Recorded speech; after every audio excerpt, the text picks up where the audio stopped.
दोस्तों जय हिंद, वंदे मातरम। स्वागत है आपका YouTube के इस ऑनलाइन प्लेटफॉर्म में। और आज हम कवर करने वाले हैं साइंस के कुछ प्रीवियस ईयर क्वेश्चंस जो कि C-TET में ऑलरेडी आए हुए हैं। दोस्तों अगर आप C-TET की तैयारी कर रहे हैं तो ये वीडियो आपके लिए काफ़ी इम्पॉर्टेंट है। तो चलिए दोस्तों स्टार्ट करते हैं, और ये साइंस का पार्ट 2 है। ठीक है, तो स्टार्ट करते हैं। फर्स्ट क्वेश्चन है, उर्वरकों एवं कीटनाशकों का अति प्रयोग के कारण निम्नलिखित में से कौन सा नहीं होता है। जो फर्टिलाइजर्स है, कीटनाशक है, इसका अति प्रयोग के कारण इसमें से क्या नहीं होता ये बताना है। तो इसमें से क्या नहीं होता है, तो मृदा अपर्दन ये तो होता ही है, नाइट्रीकरण नहीं होता है, यानी कि सुपोषण की बात करें तो ये भी होता है, जैव आवर्धन की बात करें ये भी होता है। बस नाइट्रीकरण जो है ना वो उर्वरकों एवं कीटनाशकों के अति प्रयोग से नहीं होता, यानी कि ऑप्शन 2 इसका सही आंसर है। तो नाइट्रीकरण क्या होता है, नाइट्रिफिकेशन क्या होता है, तो ये वह प्रोसेस है, वह प्रक्रिया है जिसमें अमोनिया जो है ना वो नाइट्रेट में परिवर्तित होता है। और ये जो नाइट्रीकरण है, नाइट्रीकरण की जो प्रक्रिया है, नाइट्रिफिकेशन की प्रक्रिया है, इसमें सूक्ष्म जीवों यानी माइक्रो ऑर्गेनिज्म्स, जो माइक्रो ऑर्गेनिज्म्स है यानी सूक्ष्म जीव है, वो उन पर निर्भर करता है नाइट्रीकरण की प्रक्रिया।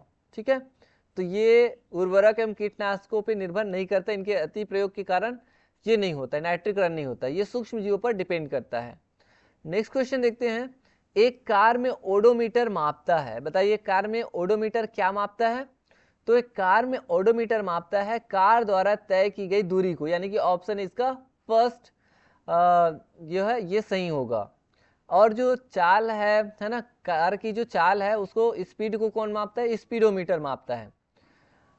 तो इस तरह से ये, जैसे कि आप इमेज में देख सकते हैं, कार के द्वारा तय की गई जो दूरी है उसको ओडोमीटर मापता है, और जो इसकी स्पीड है, इसकी जो गति, इसकी जो चाल है, उसको कौन मापता है, स्पीडोमीटर मापता है।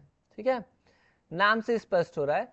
नेक्स्ट है, निम्नलिखित में से वैज्ञानिक नियमों के बारे में कौन सा सही है, बताइए इसमें से वैज्ञानिक नियमों के बारे में कौन सा सही है। तो रीड करते हैं। वे अवलोकनशील परिघटनाओं के मध्य संबंधों का वर्णन करते हैं, वे वैज्ञानिक सिद्धांतों से बनते हैं, उन्हें चुनौती नहीं दी जा सकती, वे भौतिक परिघटनाओं के लिए तर्क विवेचन प्रदान करते हैं। तो बताइए कौन सा सही हो जाएगा।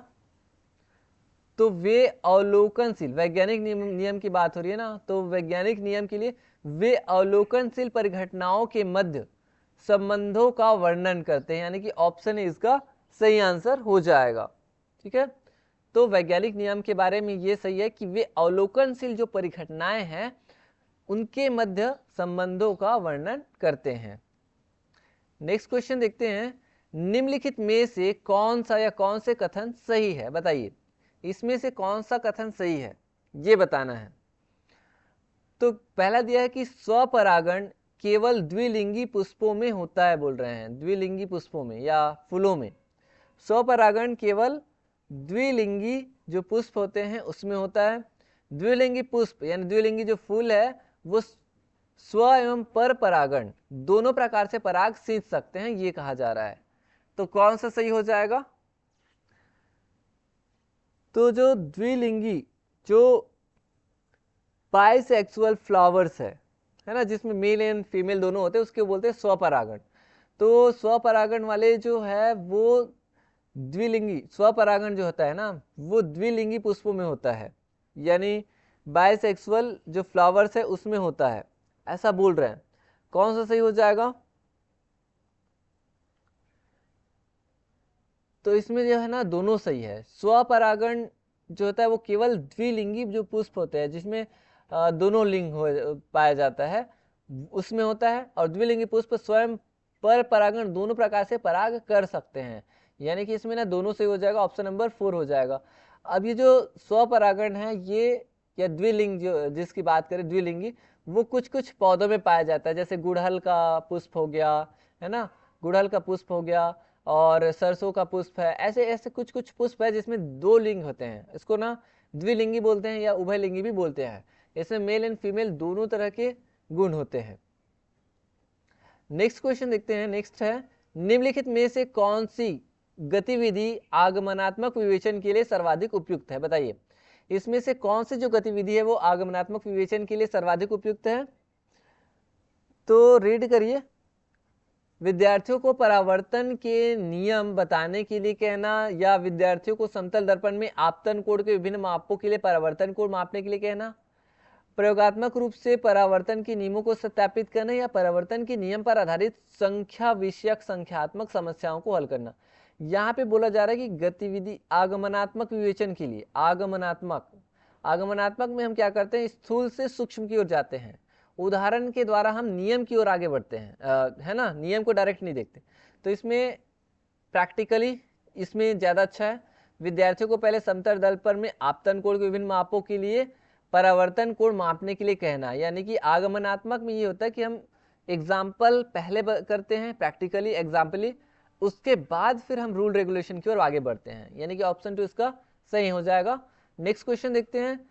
पुरुष के 2 शुक्राणु स्त्री के 2 अंडों से के साथ मिलते हैं, बनने वाले जुड़वा होते हैं, कैसे होंगे बताइए?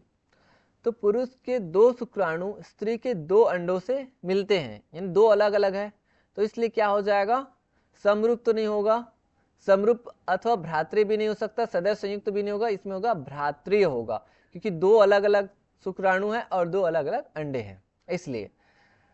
नेक्स्ट हो जाएगा, निम्नलिखित में से कौन सा या कौन से कथन वर्षा जल संरक्षण के बारे में सही है, बताइए। इसमें से कौन सा कथन है जो वर्षा संरक्षण के बारे में सही है? देखते हैं। यह भूजल का संरक्षण करता है, भूजल का संरक्षण करता है, ये सही लग रहा है, ठीक है। यह स्थानीय आप्लावन को कम करता है, ये भी सही है, यह स्थानीय आप्लावन को कम करता है।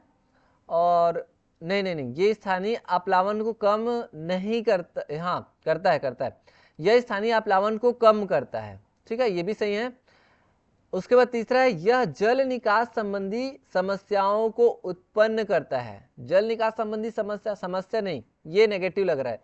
इसका उपयोग फसलों की सिंचाई के लिए किया जा सकता है, हाँ किया जा सकता है, ये भी सही है, यानी 1, 2 एंड 4 ये सही लग रहा है, ठीक है ना।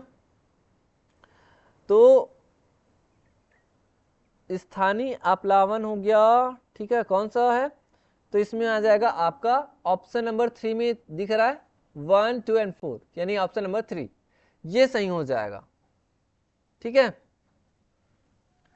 अब हम देखते हैं नेक्स्ट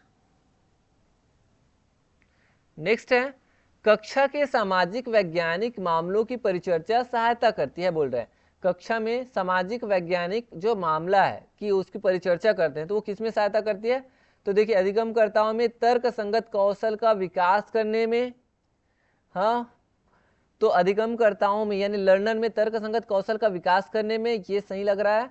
किसी मामले पर बहुप्रेक्षों का विकास करने में, किसी मामले पर बहुपरिप्रेक्ष्यों का विकास करने में, ये भी सही लग रहा है। और देखते हैं, नागरिक विज्ञान संबंधी गतिविधियों को प्रेरित करने में, ये भी सही लग रहा है। विज्ञान के विकास में समाज की भूमिका के महत्व को स्वीकार करने में, यहाँ पे समाज और उनकी भूमिका के बारे में बात नहीं हो रही है विज्ञान के विकास में, है ना। तो ये 3 चीजें सही है, फर्स्ट, सेकंड एंड थर्ड, यानी कि ऑप्शन नंबर 2 इसका सही आंसर हो जाएगा। नेक्स्ट क्वेश्चन देखते हैं, निम्नलिखित में से कौन सा जांच पड़ताल की तरह विज्ञान को चित्रित करता है, बताइए। इसमें से कौन सा है जो जांच पड़ताल की तरह विज्ञान को चित्रित करता है, बताइए। तो पहला बोल रहा है, दिए गए पादपों पौधों का शाखों झाड़ियों में वृक्षों में वर्गीकरण करना, या चने के बीजों में अंकुरण की दर को प्रभावित करने वाले कारकों का अन्वेषण करना, या नारियल के पेड़ के 5 उपयोग सूचीबद्ध करना, या विभिन्न पर्णों में सिरा विन्यास के प्रकारों का अवलोकन करना। तो इसमें जांच पड़ताल की तरह विज्ञान की बात हो रही है, तो इसमें चने के बीजों के अंकुरण की दर को प्रभावित करने वाले कारकों की खोज करना, अन्वेषण करना, ठीक है, ये ज्यादा एप्रोप्रिएट लग रहा है। तो ये कैसे, किस दर से वो चना जो है अंकुरण हो रहा है, तो इसके बारे में अवलोकन करना, ये हो जाएगा आपका विज्ञान से संबंधित, है ना, खोज। तो इस तरह से ये हो जाएगा आपका जांच पड़ताल की तरह विज्ञान। नेक्स्ट और लास्ट क्वेश्चन है, विज्ञान में लिंग जेंडर प्रति संवेदी शिक्षा शास्त्र अपरिहार्य बनाता है, यानी अनिवार्य बनाता है, नेसेसरी बनाता है बोल रहे हैं। तो विज्ञान में लिंग प्रति संवेदी शिक्षा शास्त्र जो है वो अनिवार्य बनाता है किसको? तो लिंग संबंधित संवेदनशील भाषा के उपयोग को, रूढ़िबद्ध धारणाओं की जांच परख करने में विद्यार्थियों के संलिप्त करने को, लिंग जेंडर आधारित समूह बनाने को, विभेदीकृत निर्देश एवं आकलन के प्रयोग को। तो इसमें से कौन सा ऑप्शन जो है वो सही हो जाएगा? तो इसमें ना देखिए, लिंग संबंधित संवेदनशील भाषा के उपयोग को, यानी कि पहला वाला सही लग रहा है, और रूढ़िबद्ध धारणाओं की जांच परख करने में विद्यार्थियों को संलिप्त करने को, ये भी सही लग रहा है। तो फर्स्ट एंड सेकंड ये दोनों जो है ना वो सही लग रहा है। तो कौन सा ऑप्शन सही हो जाएगा? फर्स्ट एंड सेकंड वाला, यानी कि ऑप्शन नंबर थर्ड।